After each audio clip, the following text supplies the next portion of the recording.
আসসালামু আলাইকুম রহমতুল্লাহি ওবরকাতুহ। সম্মানিত দর্শক, আজকের যে শিরোনামটি, এটি কোনো ব্যক্তিকে উদ্দেশ্য করে নয়।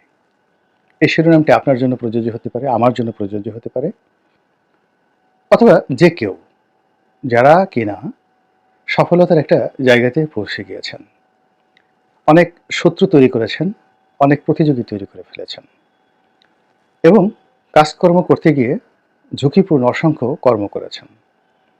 এই সকল কর্ম করতে গিয়ে একটা সময়ে আপনাকে পালাতে হতে পারে এবং পালাতে হবে। কখনো জীবন থেকে, কখনো ব্যবসা থেকে, কখনো রাজনীতি থেকে, কখনো সিংহাসন থেকে পালাতে হবে। তো সেই আপনাকে যে পালাতে হবে, সেটার একটা ম্যাটিকুলাস একটা ডিজাইন থাকে। সব জায়গাতে ডিজাইন থাকে। এইগুলো নিয়ে আমি অনেকগুলো ভিডিও করেছি ইতিপূর্বে। যারা দেখেছেন হয়তো অনেকেরই মনে থাকে না। আবার অনেকগুলো লেখাও লিখেছি। বেশ কয়েকটা লেখা লিখেছি। তারপরেও আবার এই বিষয়গুলো মাঝে, মাঝে স্মরণ করিয়ে দিতে হয়। এখানে আমি পালানো বলতে যেটি বুঝাচ্ছি যে, আপনি পালিয়ে যাবেন আর ফিরে আসবেন না। অর্থাৎ পালানো এমন একটা বিষয়, যদি আপনি পালিয়ে যান, আপনার আর ফিরে আসা হবে না। আর আরেকটি বিষয় রয়েছে, সেটা হলো পশ্চাৎপসরণ। অর্থাৎ আপনি কৌশলগত কারণে পেছনে চলে যাবেন। পেছনে চলে যাওয়ার পরে আবার সময় নিয়ে ফিরে আসবেন, যেভাবে রবার্ট ব্রুসের কথা আমরা জানি, বা যুদ্ধক্ষেত্রে অনেক লোককে জানি, যারা মুহূর্তের মধ্যে পরাজয়ের ভান করে, পরাজিত হয়ে তারা পিছনে চলে যায়, আবার শক্তি সঞ্চয় করে সামনে চলে আসে গেরিলা আক্রমণের মতো করে। এটাকে পালানো বলা হয় না। পালানো অর্থ ইংরেজিতে যদি বলি আমরা, ফ্লিড অ্যাওয়ে। যুদ্ধক্ষেত্র থেকে বহু বহু দূরে চলে যাওয়া পিছু টান দিয়ে, এবং আর পালানো জিনিস নদীর মতো হারিয়ে যায়, কখনো ফিরে আসে না। এখন সেটা কেমন পালানো, বা এই পালানোর জন্য প্রস্তুতিটা কেমন থাকে? আপনি যদি গণভবনে যান, বঙ্গভবনে যান, লালকেল্লাতে যান, তাহলে গণভবন, বঙ্গভবন নির্মাণ সময়কাল তার থেকে ধরুন দিল্লির লালকেল্লা বা আগ্রার দুর্গ অলমোস্ট ৩৫০ বছর বা ৩০০ বছরের মতো সময়ের পার্থক্য। তো সেখান থেকে আপনি বাকিংহাম প্যালেসে যান, যেটির বয়স এখন ৮০০ বছর, 800 ইয়ার্স। তাহলে লালকেল্লার চাইতেও ৫০০ বছর আগে বাকিংহাম প্যালেস তৈরি হয়েছে। তারপর বাকিংহাম প্যালেস পেরিয়ে আপনি যদি তুরস্কের কয়েকটি প্রাসাদে যান, বড় বড় কয়েকটি প্রাসাদে যান, জার্মানির কয়েকটা ক্যাসেল রয়েছে, সেখানে যান। তারপরে যদি আপনি মিশরের বেশ কয়েকটি ক্যাসেল রয়েছে, এমনকি পিরামিড রয়েছে, সেখানে যান, আপনি সব জায়গাতেই দেখতে পাবেন যে পালানোর জন্য সুন্দর সুন্দর সুড়ঙ্গ রয়েছে। আমাদের এই যে লালকেল্লার না থাকলেও লালবাগ দুর্গ আছে। তো লালবাগ দুর্গে গিয়ে দেখবেন যে সেখানেও পালানোর একটা সুড়ঙ্গ রয়েছে। বলা হয়ে থাকে যে এই সুড়ঙ্গটি একেবারে বুড়িগঙ্গা নদীর তীরে অজ্ঞাত একটি জায়গাতে গিয়ে সেটা শেষ হয়েছে, এবং এখান থেকে এটা বন্ধ করে দেওয়া হয়েছে।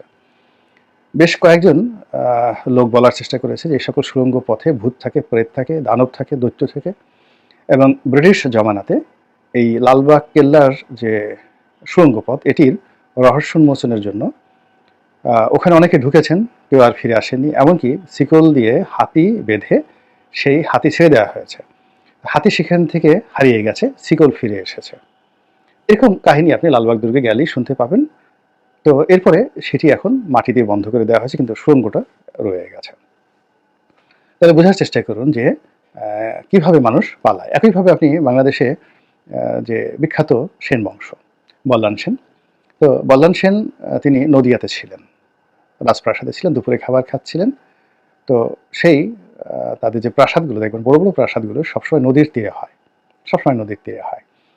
তো ওই নদীর যে প্রাসাদ, রাজপ্রাসাদ, সেটাও ভাগীরথী নদীর সাথে মেলানো ছিল, এবং তিনি সেই দুপুরের খাবারের সময়টিতে যখন শুনলেন যে তার প্রাসাদ ইখতিয়ার উদ্দিন মোহাম্মদ বিন বখতিয়ার খলজি আক্রমণ করেছে, তিনি সেখান থেকে পালিয়ে সেই নদীতে উঠলেন। ভাগীরথী নদী হয়ে তিনি আমাদের এই যে ঢাকার যে মুন্সিগঞ্জ, সেই মুন্সিগঞ্জে চলে এলেন, এবং বাকি জীবন তিনি এখানেই কাটিয়েছেন, বাংলায় কাটিয়েছেন, এবং এখানে মৃত্যুবরণ করেছেন।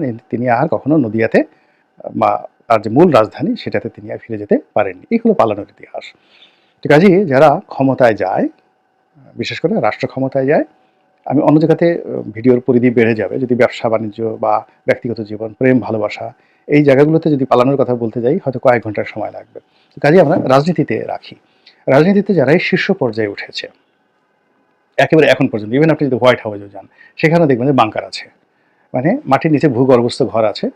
দ্বিতীয় আপনি যেটা দেখবেন যে হোয়াইট হাউসের কাছাকাছি যে নদী আছে, সেই নদীতে যাওয়ার মতো সেই নদীতে যাওয়ার মতো আপনি ওয়াশিংটন ডিসিতে আপনি দেখছেন যে তাদের যে নদীগুলো রয়েছে ডিসিকে কেন্দ্র করে, এই হোয়াইট হাউসের সুড়ঙ্গ পথের সঙ্গে তারপরে শেষে ক্যাপিটাল হিলের সুড়ঙ্গ পথ, ক্যাপিটাল হিলের সঙ্গে কংগ্রেসের সুড়ঙ্গ পথের যাকে বলা হয় যোগাযোগ আছে, এবং সেই সুড়ঙ্গ দিয়ে তারা অনায়াসে যাতে নদীপথে পালিয়ে যেতে পারে সেই সকল ব্যবস্থা তাদের আছে।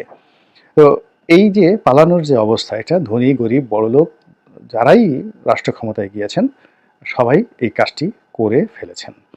তো করার ফলে কি হলো যে এটি রাজনীতির একটা অবিচ্ছেদ্য অংশ হয়ে গেছে সেই আদিকাল থেকে এখন পর্যন্ত। তো যারা নতুন রাজনীতিতে আসেন তারা এই বিষয়টি প্রথমে বেখেয়াল থাকেন, কিন্তু যারা দীর্ঘমেয়াদে থাকেন তারা সবসময় এই বিষয়টি সবসময় হিসাব করেন, কোন সিঁড়ি ঘর দিয়ে পালাতে হবে, কখন কোন জায়গাতে দৌড়াতে হবে এবং কোথায় লুকিয়ে থাকতে হবে। এবং এই আমি যেটা জানলাম যে এই জুলাই আগস্ট বিপ্লবের সময় আমাদের পার্লামেন্টের মধ্যে, সংসদ ভবনের মধ্যে একটি যেখানে সুড়ঙ্গ পথ রয়েছে, তো সুড়ঙ্গ পথ মানে বাংকার রয়েছে, সুড়ঙ্গ পথ আছে, বাংকার আছে, আমি শুধু বাংকারের কথা বলছি, বেশ বড়সড় বাংকার।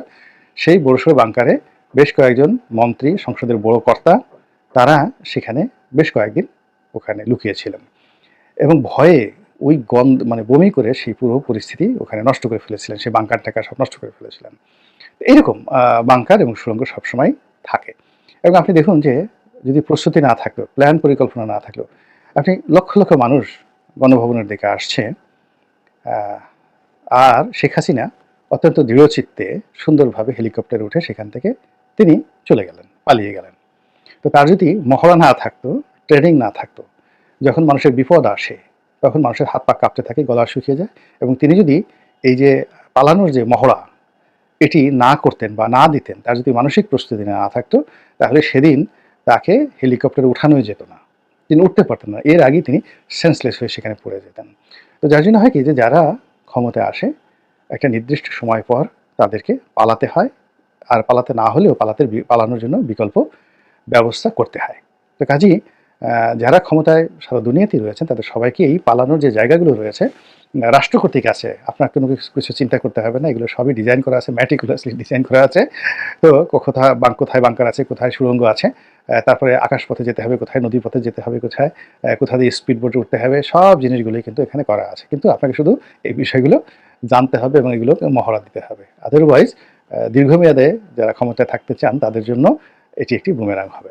দ্বিতীয়ত হলো যে আপনি কখন পালাবেন, মানে কখন আপনি বুঝবেন যে আপনার পালানোর সময় হয়ে গেছে।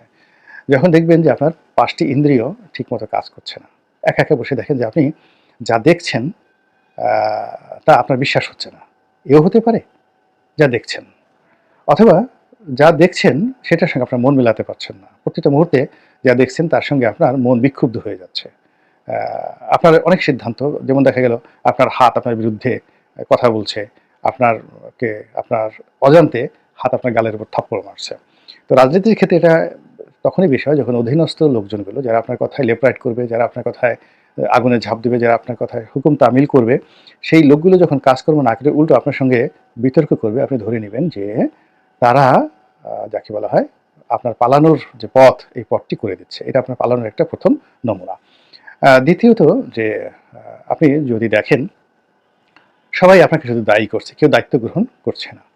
যখন স্বাভাবিক অবস্থা থাকে তখন দায়িত্ববানরা সবাই দায়িত্ব গ্রহণ করে এবং সফল হলে তারা পুরস্কার দাবি করে, আর ব্যর্থ হলে তারা অনুশোচনা অনুভব করে এবং শাস্তির ভয় করে। তো এই জিনিসটি হলো স্বাভাবিক। কিন্তু অস্বাভাবিক হলো যখন দেখবেন যে সবাই শুধু আপনাকেই দায়ী করছে, একজনকে দায়ী করছে, যিনি সুপ্রিম কমান্ডার, তাকে দায়ী করছে, বাকি সবাই দায়িত্ব এড়ানোর চেষ্টা করছে। আপনি ধরে নেবেন যে আপনার পালানোর সময় হয়ে গিয়েছে। এরপরে দেখবেন যে আধ্যাত্মিকতার দিক থেকে যখন দেখবেন যে আপনার কারণে অকারণে মন খারাপ হয়ে যায়, আপনি ভালো খাবার খাচ্ছেন, আপনার প্রেমিকা আছে, আপনার বাইজি মহল আছে, আপনার টাকা পয়সার কোনো সমস্যা নেই, কিন্তু ক্ষণে ক্ষণে আপনার মন খারাপ হয়ে যাচ্ছে। আপনি ধরে নেবেন যে দেশের এমন কোনো জায়গাতে হচ্ছে আপনার কুশাসনের কারণে, আপনার মিসম্যানেজমেন্টের কারণে অনেকের জীবন নরকে পরিণত হয়েছে। সেই নরকের যে রক্ত, সেই নরকের পোড়া রক্ত, সেই নরকের পোড়া মাংস, এইগুলো অভিশাপ হয়ে এসে আপনার সুখের প্রাসাদে তারা দীর্ঘ শ্বাস ফেলছে, এবং এইগুলোর কারণে কি হচ্ছে, আপনি হয়তো খুব ফুর্তিতে আছেন, আনন্দে আছেন, কিন্তু ক্ষণে ক্ষণে আপনার মধ্যে উদাসীনতা তৈরি হচ্ছে। সেই রবীন্দ্রনাথের মতো হাল ছেড়ে আজ বসে আছি আমি, মন নাহি মোর কিছুতেই, মন নাহি মোর কিছুতেই। তো এই যে এরকম একটা পরিবেশ হবে যে আপনি সবকিছুতেই অনেকটা হাল ছাড়া ভাব চলে আসবে। চলুক, আপনি এরকম একটা পরিস্থিতিতে পড়ার সঙ্গে সঙ্গেই এখন আপনাকে ধরে নিতে হবে যে আপনাকে পালাতে হবে। এরকম আমি অনেকগুলো ঘটনা বলতে পারি, যেগুলো বললে হয়তো ভিডিওর পরিধি লম্বা হবে। না বলে আমি শুধুমাত্র জাস্ট একটা ইন্ডিকেশন দিলাম। এরকম অন্ততপক্ষে ১০ টি উপকরণ একটার সঙ্গে আরেকটা মিলবে না। তখন আপনি বুঝবেন যে আপনার পালানোটা আপনার জন্য অপরিহার্য হয়ে পড়েছে। এখন সর্বশেষ যে বিষয়টি, আপনি কোথায় পালাবেন? Where is the place? এই জায়গাটাতে মোরালের সবাই কিন্তু ভুল করে। শেখ হাসিনা এই ভুলটা করেনি। শেখ হাসিনা এই ভুলটি করেননি। অন্য যারা বিভিন্ন সময় ক্ষমতায় এসেছে, তারা এই পালানোর, যেমন বঙ্গবন্ধু পালানোর কথা চিন্তা করেননি। তারপরে কোথায় পালাবেন সেই চিন্তা তার ছিল না। তিনি এই ধরনের চিন্তাই করতেন না। চিন্তাই করতেন না। ফলে তাকে কিন্তু জীবন দিয়ে আ তারপরে তার এই দায় শোধ করতে হয়েছে এ ধরনের চিন্তা। শহীদ প্রেসিডেন্ট জিয়াউর রহমানের একই অবস্থা ছিল। তিনি পালানোর কথা চিন্তাও করেননি। চিন্তা না করার কারণে তার এই সমস্যাগুলো হয়েছিল। বেগম জিয়া, তারপরে তারেক রহমান সাহেব যখন ২০০১ থেকে ৬ তারাও কিন্তু পালানোর চিন্তা করেননি। ফলে চিন্তা না করার কারণে কি হলো? সরকার যখন পতন হলো, গপাগপ সবাই ধরা পড়ে গেল।